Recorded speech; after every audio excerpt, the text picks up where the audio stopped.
Surgery, जो आज की दुनिया की सर्जरी की आधुनिकतम विद्या है, प्लास्टिक सर्जरी, इसका आविष्कार भी भारत में ही हुआ। सर्जरी का तो हुआ ही है, प्लास्टिक सर्जरी का भी यही आविष्कार हुआ भारत। और प्लास्टिक सर्जरी में आप जानते हैं, कहीं की त्वचा को काटकर कहीं लगा देना और उसको इस तरह से लगा देना कि पता ही ना चले, ये विद्या सबसे पहले दुनिया को भारत ने दी। मैं आपको पुराने दस्तावेजों के आधार की एक छोटी सी कहानी सुनाता हूं। 1780 में दक्षिण भारत का एक महान व्यक्ति, जिसने देश को आजाद रखने में बड़ा महत्वपूर्ण योगदान दिया, देश की आजादी की रक्षा में, संप्रभुता की रक्षा में उसका पूरा जीवन लगा दिया, उसका नाम हैदर अली। हैदर अली दक्षिण भारत का सम्राट।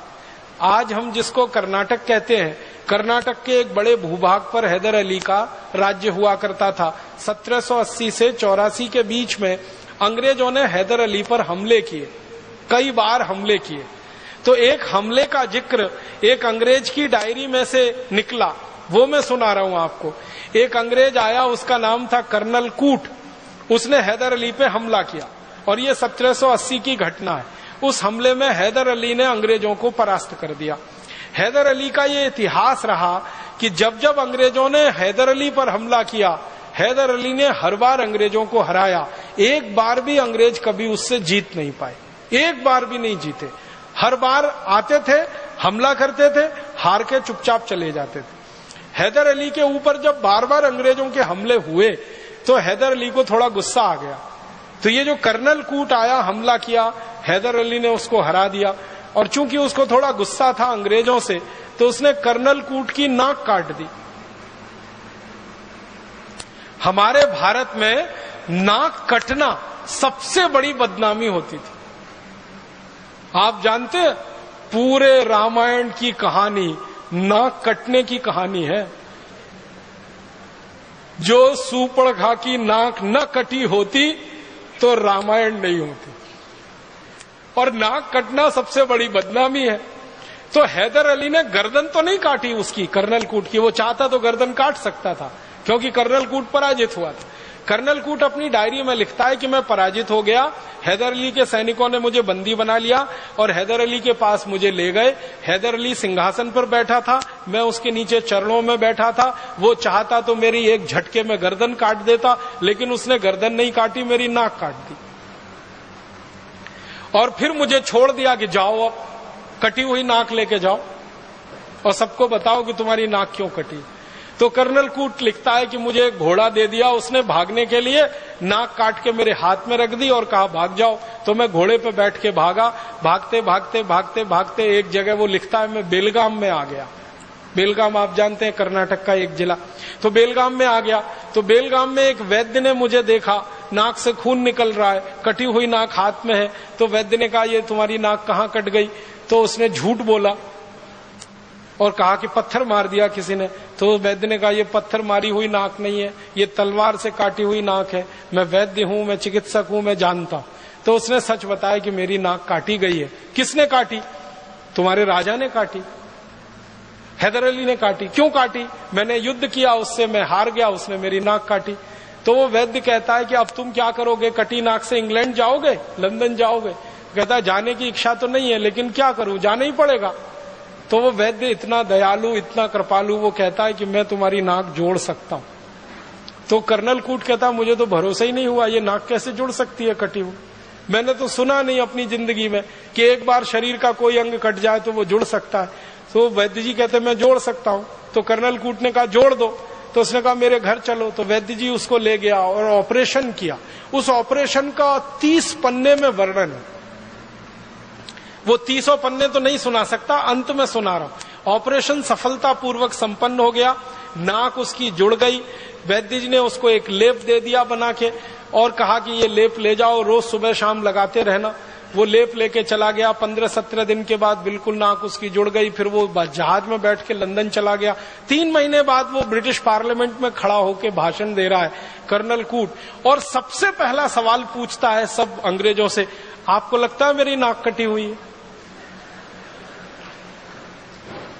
तो सब अंग्रेज हैरान होके कहते नहीं नहीं तुम्हारी नाक तो कटी हुई बिल्कुल नहीं दिखती। तब वो कहानी सुना रहा ब्रिटिश पार्लियामेंट में कि मैंने हैदर अली पे हमला किया था, मैं उसमें हार गया, उसने मेरी नाक काटी, फिर भारत में एक वैद्य ने मेरी नाक जोड़ी, और भारत के वैद्यों के पास इतनी बड़ी हुनर है, इतना बड़ा ज्ञान है कि वो कटी हुई नाक को जोड़ सकते हैं। तब उस वैद्य जी की खोज खबर ब्रिटिश पार्लियामेंट में ली गई और अंग्रेजों का एक दल आया और बेलगाम के उस वैद्य को मिला, तो उस वैद्य ने अंग्रेजों को बताया कि ये काम तो भारत के सब गांवों में होता है, मैं अकेला नहीं हूं, ऐसा करने वाले हजारों लाखों लोग हैं। तो अंग्रेजों को हैरानी हुई, कौन सिखाता है आपको? कहने लगे हमारे इसके गुरुकुल चलते हैं, उन गुरुकुलों में सिखाया जाता। फिर अंग्रेज वो गुरुकुलों में गए, वहां उन्होंने एडमिशन लिया, विद्यार्थी के रूप में भर्ती हुए, फिर सीखा। सीखने के बाद इंग्लैंड में जाकर प्लास्टिक सर्जरी उन्होंने शुरू की। और जिन जिन अंग्रेजों ने भारत में प्लास्टिक सर्जरी सीखी है ना, उनकी डायरियां हैं। एक अंग्रेज का मैं बताता हूं आपको, वो कहता है कि जब मैंने पहली बार प्लास्टिक सर्जरी सीखी, जिस गुरु से सीखी वो भारत का विशेष आदमी था और वो नाई था जाति का, उसने मुझे सिखाई सर्जरी। ध्यान देना इस बात पर, जाति का नाई, जाति का चर्मकार, जाति का कोई और, हमारे यहां ये ज्ञान के बड़े पुलिंदे थे, ज्ञान के बड़े पंडित थे। नाई है इस आधार पर किसी गुरुकुल में उसका प्रवेश वर्जित नहीं था, चर्मकार है इसलिए गुरुकुल में प्रवेश वर्जित नहीं था। जाति के आधार पर हमारे यहाँ गुरुकुलों में प्रवेश नहीं हुआ है, और जाति के आधार पर हमारे यहाँ शिक्षा की भी व्यवस्था नहीं है, वर्ण व्यवस्था के आधार पर हमारे यहाँ सब कुछ चलता रहा है। तो नाई भी सर्जन है, चर्मकार भी सर्जन है। और वो अंग्रेज लिखता है कि चर्मकार तो ज्यादा अच्छा सर्जन इसलिए हो सकता है कि उसको चमड़ा सिलना सबसे अच्छे तरीके से आता है। तो शरीर का चमड़ा सिलना हो या जानवर का, बात तो एक ही है। तो हमारे यहां ऐसे लोग सर्जरी सीखते रहे।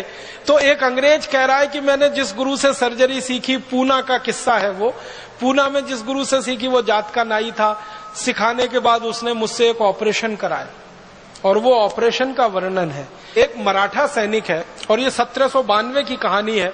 एक मराठा सैनिक है, उसके दोनों हाथ कट गए हैं युद्ध में, और वो उस गुरु के पास आया है कटे हुए हाथ लेकर जोड़ने के लिए। तो गुरु ने वो ऑपरेशन उस अंग्रेज से करवाया जो सीख रहा है, और वो अंग्रेज गुरु के साथ मिलकर बहुत सफलतापूर्वक ऑपरेशन पूरा किया है।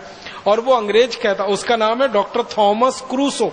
वो अंग्रेज कहता है कि मैंने मेरे जीवन में इतना बड़ा ज्ञान किसी गुरु से सीखा, और इस गुरु ने मुझसे एक पैसा नहीं लिया, फीस नहीं ली। ये मैं बिल्कुल अचंभा मानता हूं, आश्चर्य मानता हूं। और थॉमस क्रूसो ये सीख के गया है।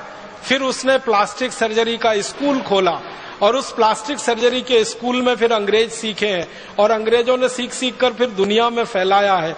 दुर्भाग्य इस बात का है कि सारी दुनिया में प्लास्टिक सर्जरी के उस स्कूल का तो वर्णन है, लेकिन इन वैद्यों का वर्णन अभी तक नहीं आया विश्व ग्रंथों में, जिन्होंने अंग्रेजों को प्लास्टिक सर्जरी सिखाई थी। और ये क्यों